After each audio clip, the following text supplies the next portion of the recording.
नयन पतगामी भवतु मे महावीर स्वामी। नयन पतगामी भवतु मे। वर्तमान शासन भगवान महावीर स्वामी की। आचार्य भगवंत गुरुवर श्री विद्यासागर जी महामुनिराज की। ज्येष्ठ मूल्यापक निवेशी समय सार जी को आदि लेकर गुरु से दीक्षित समस्त मुनिराजों की। पूज्य मुनि श्री विराट सागर जी महाराज की। समस्त मुनि संघ की, समस्त आरिका संघ की, समस्त क्षुल्लक संघ की। नमोस्तु भगवान। आचार्य श्री विद्यासागर जी महाराज की।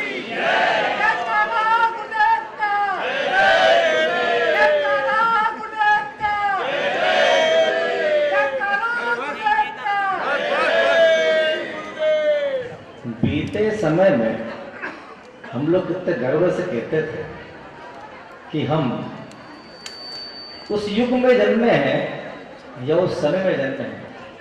विद्यासागर महाराज इस धरा पर है, पर समय है किसी के लिए रुकता नहीं। समय अपने साथ जो स्मृतियां छोड़ जाता है वो इंसान के मानस पटल पर हमेशा के लिए उसके साथ अंकित रहती है। गुरुजी थे तो जीवन में गर्व था कि गुरुजी हैं। आज जब दाएं बाएं झांक कर देखते हैं तो अपनी स्मृतियों से लड़ने का लड़ाई करना पड़ती है कि वो था, ये था, वैसा था, पर हाथ में कुछ लगता नहीं है। यादों के अलावा कुछ भी शेष नहीं है। इस बड़े बाबा के दरबार में जब भी पहले आना हुआ, चाहे हम लोग आए, चाहे आप लोग आए, कोई भी आए, तो इस कर्ण कर्ण पर गुरु जी की चमक दिखाई देती थी।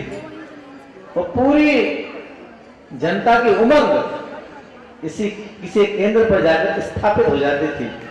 वही वो परिसर था जहां सुबह से लेकर शाम तक जब तक गुरु जी के पांव चलते थे भीड़ वही दिखाई देती थी। आज उस स्थान को ध्यान से देखते हैं तो ऐसा सूनापन नजर आता है कि देखने से खुद को डर लगता है कि क्या। पर आचार्य महाराज गुरु भाई ऐसे हमारे जीवन में बसे हुए थे कि हम सब चाहते थे कि बस 100 साल नहीं, हजारों साल जी। हमारी ऐसी भावना थी, पर हमारी भावना थी। ऐसा वास्तविकता में कभी संभव तो नहीं हो सकता कि इस युग में कोई 1000 साल जिए। गुरु महाराज आए तो अपने साथ इस धरा पर न जाने कितनी चीज लेके आए। मैं तो इस धरा पे जन्मा नहीं, पर कहते बुंदेलखंड की माटी आचार्य महाराज के आने के पहले बहुत रूखी थी। यहां पर कुछ नहीं था, कुछ नहीं था।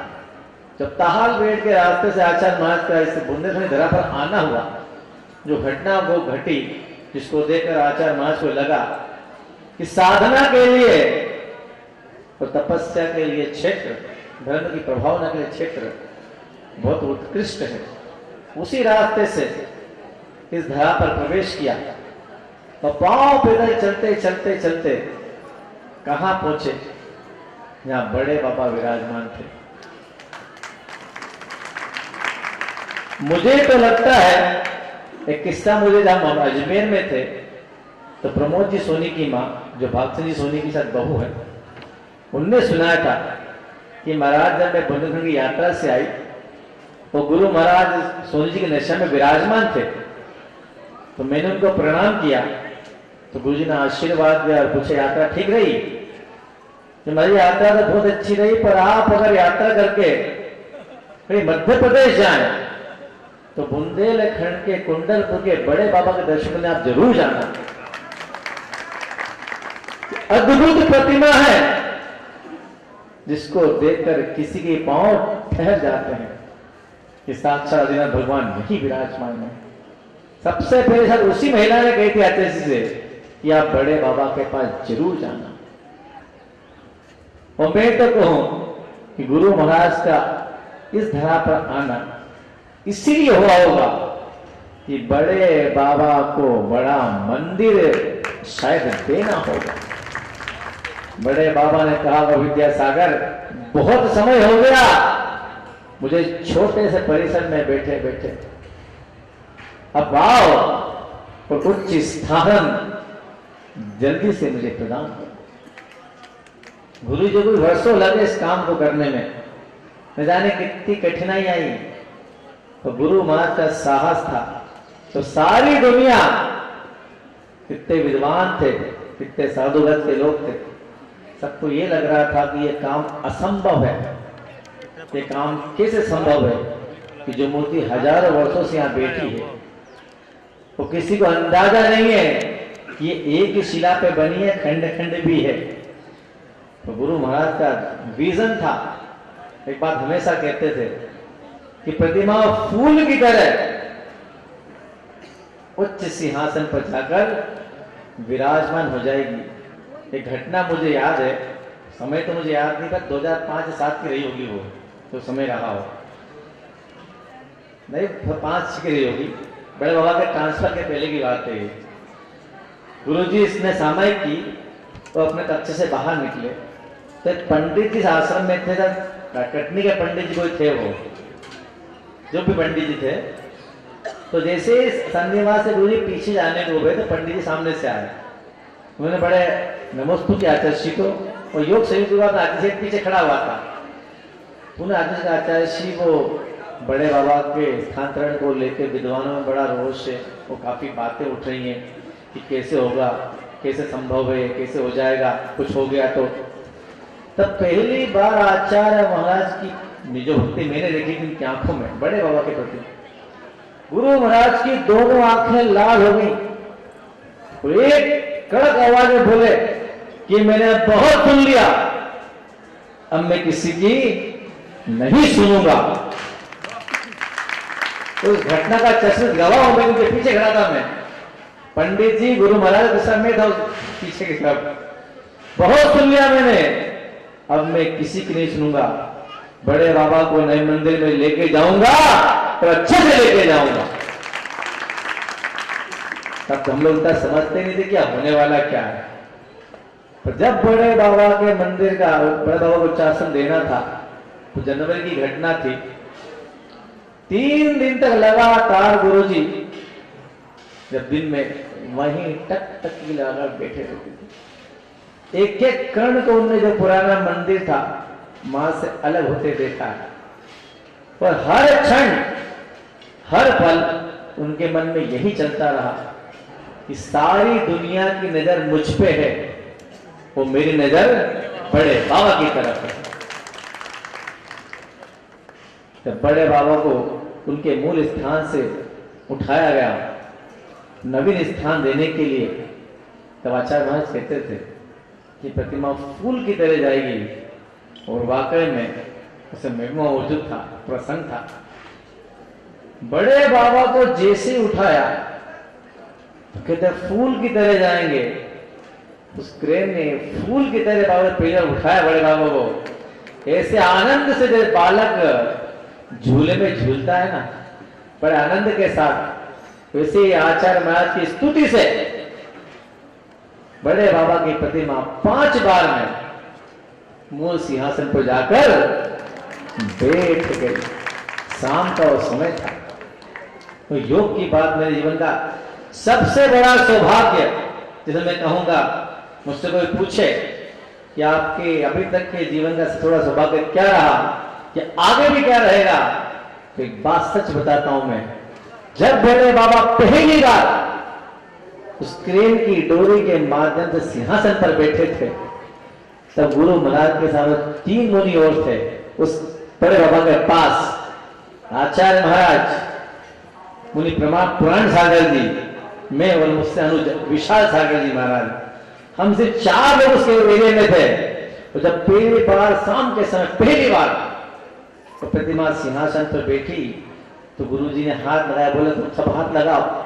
और गुरुजी के साथ साथ हम तीनों शेष महाराज ने हाथ लगाया। प्रतिमा एक बार में इतनी बड़ी विशाल प्रतिमा, क्योंकि ये पूरी तकनीक है कि कोई छोटा बड़ा हो सकता है, पर क्या गुरुजी का विजन था, एक बार में प्रतिमा आई और सीधे अपने सिंहासन पर बैठ गई, एक बार भी उसको हिलाना डुलाना नहीं पड़ा।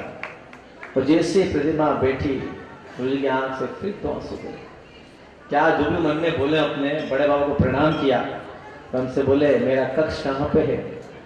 शाम हो चुकी थी कि हम आगे और गुरु महाराज पीछे, विशाल सागर उसके पीछे।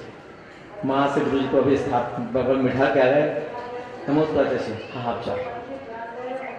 इतने खुश थे, बड़े बाबा के सिंहासन पर बैठते ही, पर उन्हें अग्नि परीक्षा भी दी है।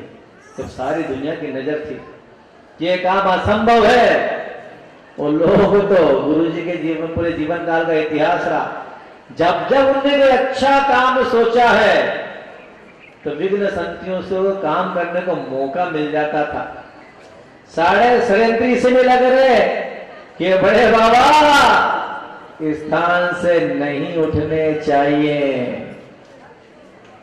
पर गुरु महाराज की भक्ति थी, वो ऐसी भक्ति करी कि सारी दुनिया का विरोध, सारी कोर्ट कचहरी एक तरफ रह गई और बड़े बाबा ने ऐसी बात मानी छोटे बाबा की, विद्यासागर जो तू चाहता है उसी सिंहासन पर मैं जाके बैठूंगा। तो जाकर हम बैठ गए। ऐसा मान दिया अपने भक्त को कि गुरु के नाम से चेले तो पहचाने जाते हैं, ये फलान चंद का चेला है, पर ये धरती के इतिहास में एक ही ऐसी कहावत है कि भगवान के नाम से भक्त पहचाना जाता है, बड़े बाबा और छोटे बाबा। कोई दूसरी जोड़ी बता दो कि वो दूसरी जोड़ी हिंदुस्तान में कोई ऐसी जोड़ी हो, बड़े बाबा की और छोटे बाबा की। तो गुरु महाराज ने ये तो सिखाया हम लोगों को कि भक्ति करो तो ऐसी करो कि मान तुम स्वामी ने 52 ताले खोले थे। तो गुरु महाराज ने ऐसी भक्ति की उन्हीं आदिनाथ भगवान की कि गुरु आदिनाथ भगवान को खुशी खुशी एक शिष्य के भक्त के आह्वान पर सिंहासन छोड़ के नए सिंहासन पर जाना पड़ा। तो यह बात भी सच है कि इस धरा ने गुरु महाराज को इतना दिया, इतना दिया, इतना दिया, जितना शायद वो भी सोच के राजस्थान से यहाँ पे नहीं आए होंगे कि इतना मिलेगा। कहा था उस महिला ने कि कभी मध्य प्रदेश जाओ तो बुंदेलखंड जरूर जाना, वो बड़े बाबा को प्रणाम करना। तब तो इसी भाव से गुरु जी आए होंगे। तो उन्हें क्या पता था, उन्हें क्या पता था कि जहां जाऊंगा ऐसी दुकान चलेगी, ऐसी दुकान चलेगी कि 24 घंटे खोल के बैठना पड़ेगी। और वाकई में इस धरा ने बहुत दिया उनको। वो तो अकेले आए थे कि 2-3 मुनि साथ में रहे होंगे। कौन था? शुल्लक के साथ में थे, उनके साथ में तो उनके गुरु उनको छोड़कर चले गए थे।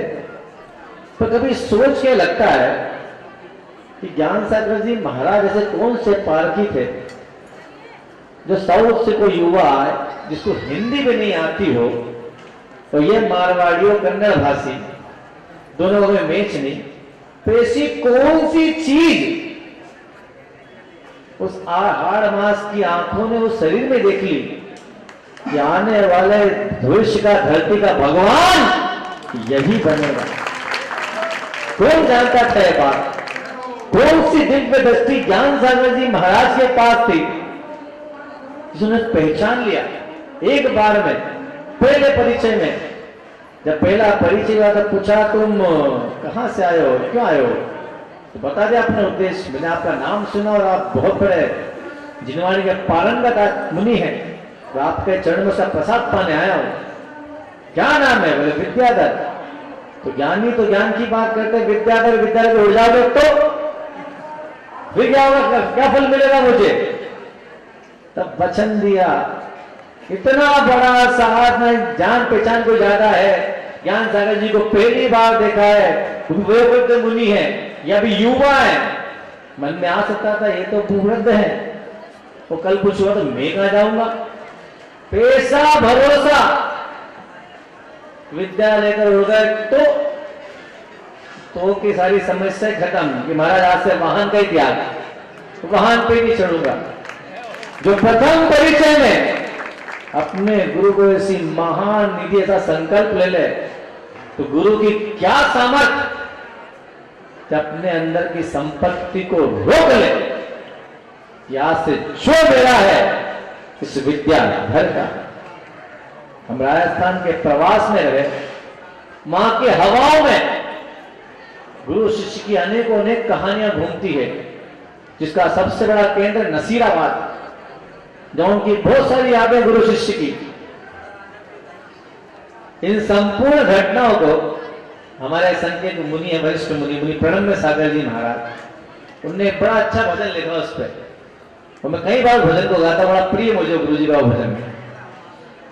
उन्होंने उस भजन को लिखते समय एक चित्र बनाया अपने मानस पे और कहते हैं कि ज्ञान सागर जी की वृद्धावस्था, शाम का समय है, मंदिर की किसी छत पर ज्ञान सागर जी महाराज अकेले डूबते हुए सूरज को देख रहे हैं और सोच रहे हैं कि मेरे जीवन भर बड़े परिश्रम से, बड़े श्रम से, बड़ी मेहनत से ज्ञान की संपदा को अर्जित किया।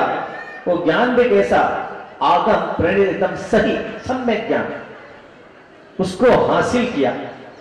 पर आज तक कोई ऐसा व्यक्ति मेरे पास नहीं आया, ऐसा युवा मेरे पास नहीं आया जिसको पिता की तरह अपनी सारी संपत्ति सौंप कर मैं दुनिया से विदा हो जाऊं।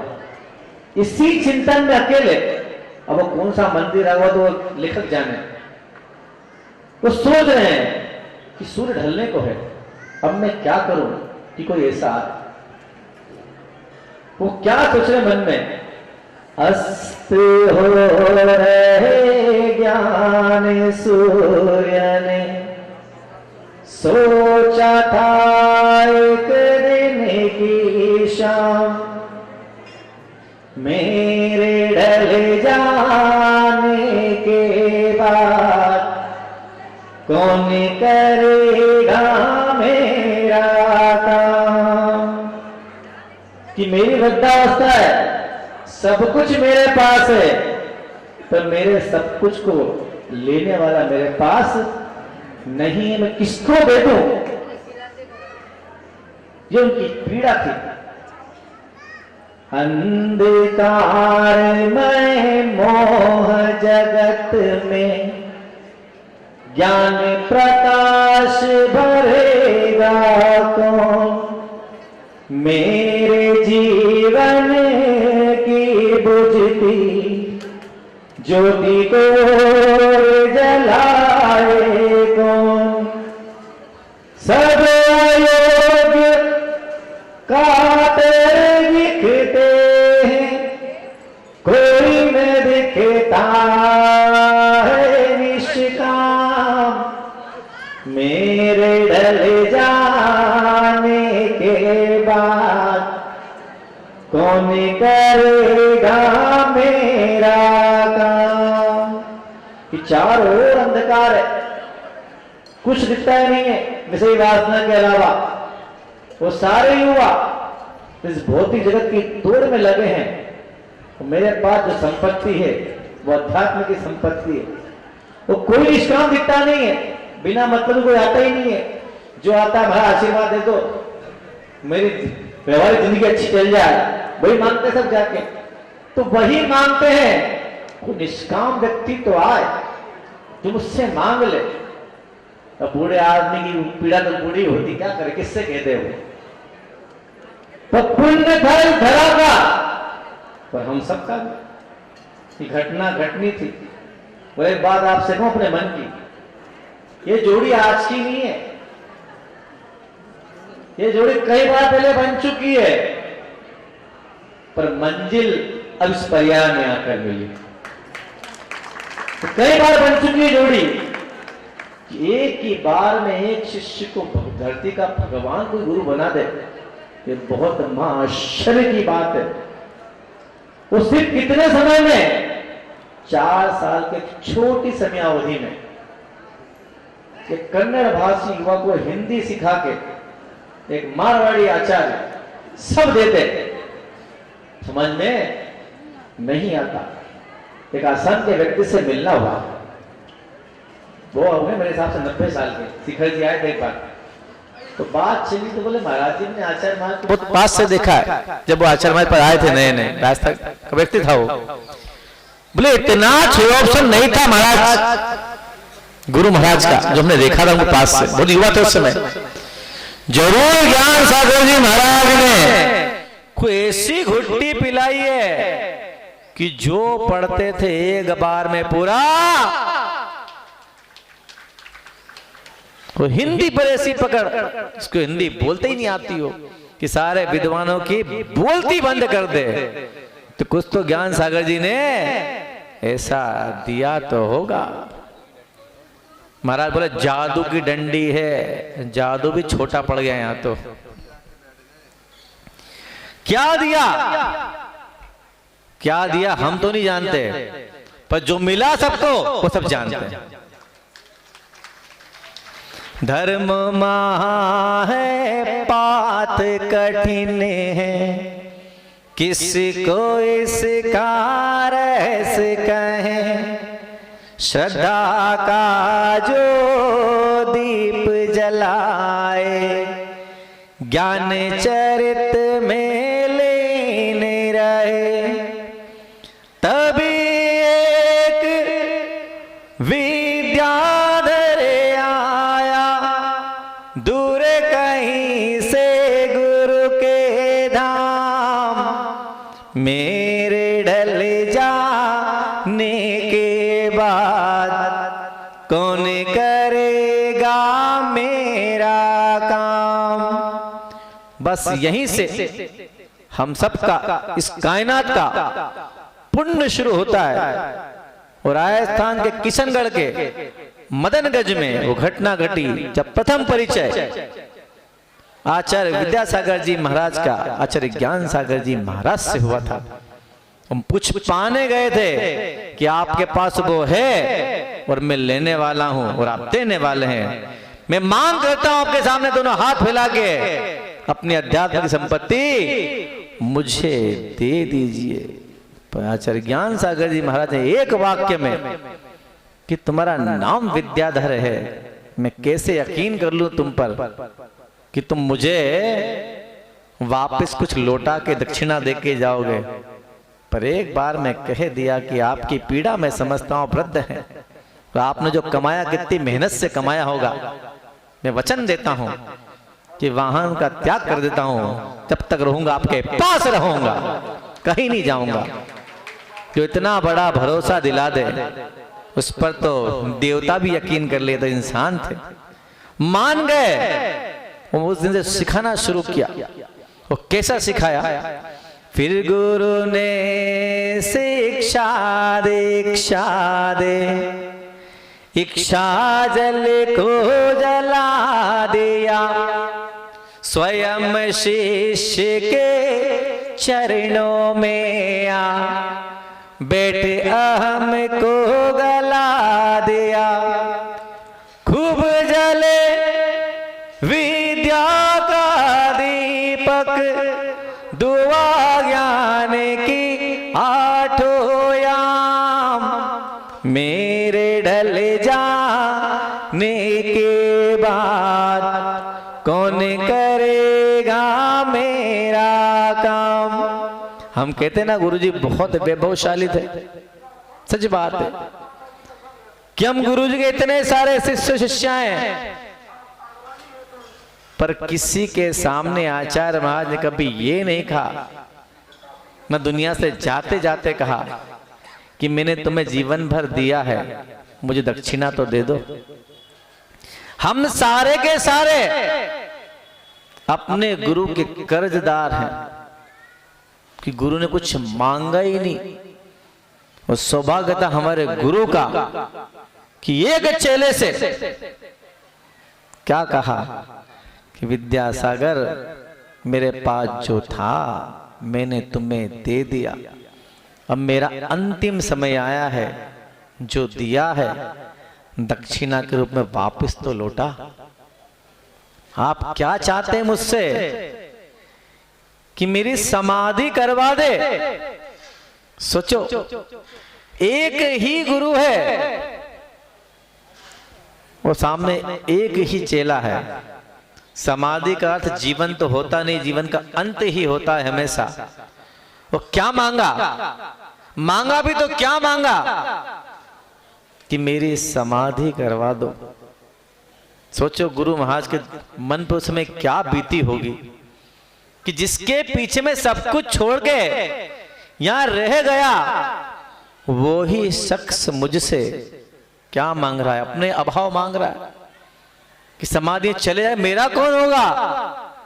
पर महान है वो व्यक्तित्व जिसने बिना किसी किंतु परंतु के ऐसे खुशी खुशी कि मेरे गुरु ने मुझे अल्प समय में कायनात के अध्यात्म की सबसे बड़ी संपत्ति दे दी, और आज मांगा तो सिर्फ समाधि मांगी है। कहते हैं आचार्य महाराज में नसीराबाद किसी भीषण गर्मी में, और मई जून का महीना, वो ज्ञान सागर जी महाराज को गठिया बात था, उनको ठंडी हवा सहन नहीं होती थी। 1.25 महीने तक लगातार एक रूम में रहकर अपने गुरु की ऐसी समाधि कराई कि इतिहास के पन्नों में सबसे उत्कृष्ट समाधि के रूप में आज उल्लेखित है। शायद उसी समाधि का यह प्रसाद रहा। अपने गुरु की समाधि कराते कराते युवा आचार्य ने वो सारे गुण उसी समय सीख लिए थे कि जब गुरु महाराज दुनिया से विदा हो गए, किसी को पता भी नहीं चला कि उन्होंने कब शिष्यों और भक्तों का प्रत्याख्यान कर दिया, वो कब समाधि के विमान पर आरूढ़ हो गए और अपना काम पूरा आगमोक्त रीति से 100% वैसे ही करके दुनिया से विदा हो गए। और न जाने अपने गुरु की समाधि का प्रसाद उनको ऐसा मिला कि सैकड़ों की समाधि उन्होंने कराई। कैसे सौभाग्यशाली वो लोग रहे होंगे, आज मन को लगता है, जो उनकी आंखों के सामने दुनिया से विदा हो गए। उनकी आंखों को ये तो पता है कि अंतिम क्षण तक हमने धरती के देवता को देखते देखते अपने प्राण छोड़े हैं, और हम सारे अभागे वो लोग हैं कि जब दुनिया से विदा होंगे तो गुरु सामने नहीं होंगे। वो मरने वाला भी कितना सौभाग्यशाली रहा होगा, इसने अंतिम संकेत भी और अंतिम निर्देश भी आचार्य विद्यासागर महाराज से लिया होगा। और धन्य थे वो गुरु कि एक बार में हीरे को जो परखा और ये कह दिया कि विद्यासागर तुम ऊपर बैठो, अब मैं तुम्हारे चरणों में बैठता हूं। क्या शिष्य ने गुरु की बात को अक्षर से स्वीकार किया होगा, वो कितना विश्वास ज्ञान सागर जी महाराज का रहा होगा कि क्या शिष्य पाया मैंने, क्या पुण्य था ज्ञान सागर जी महाराज का कि एक शिष्य को ऐसा तराशा, ऐसा बनाया कि धरती भी प्रणाम करती है।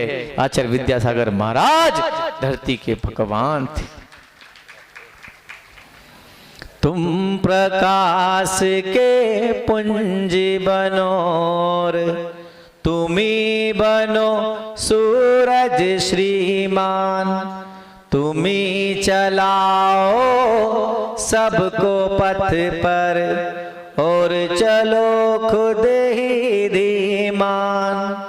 मैंने सिंध हुआ विद्या मुनि, जीवन बना सफल वरदान। मेरे ढल जाने के बाद कौन करेगा मेरा काम। एक जीवन की, शिष्य के जीवन की सबसे बड़ी दौलत क्या होती है कि गुरु ये कहते अपने मुख से कि तुझे पाकर मेरा जीवन धन्य हो गया। ये सौभाग्य गुरु महाराज का रहा। और समाधि का जब अंतिम क्षण चल रहा था, तब आचार्य महाराज ने ज्ञान सागर जी महाराज से कहा कि महाराज आप मुझे छोड़कर चले जाओगे और मेरा जीवन एक बहुत लंबा शेष है, तो ऐसा सूत्र, ऐसा आशीर्वाद दे जाओ जिससे मेरा जीवन सफल हो। तो अंतिम आशीर्वाद, ये सच्चा आशीर्वाद जो ज्ञान सागर जी महाराज ने अपने शिष्य विद्यासागर महाराज को दिया। गुरुकुल बना के कुल गुरु बनना, वचन नहीं प्रवचन देना, यही आशीर्वाद दिया था ज्ञान सागर जी महाराज ने। गुरुकुल बना के कुल गुरु बनना, वचन नहीं प्रवचन देना, छोटा बड़ा भेद को तज के तुम सबको अपना लेना। यूं कह कर फिर विदा हो गया ज्ञान सूर्य व गुरु महान, मेरे ढल जाने के बाद कौन करेगा मेरा काम। ये भी चले गए और वो भी चले गए, दोनों ही चले गए। बचा क्या है? उनके दिए संस्कार, उनकी स्मृतियां। हम सबके पास काफी धरोहर है उनकी स्मृतियों की, उनके संस्कार की। सबका कर्तव्य बनता है कि जो दे गए उन संस्कार को हम जीवित रखें, ताकि जिन धर्म का ये रथ अपने गति तक आराम से चल सके, उनके संस्कार हम सबके जीवन में जीवित रहें। इसी शुभ भावना के साथ अपनी वाणी को विराम बोलिए। आचार्य भगवंत गुरुवर श्री विद्यासागर जी महामुनिराज की जय।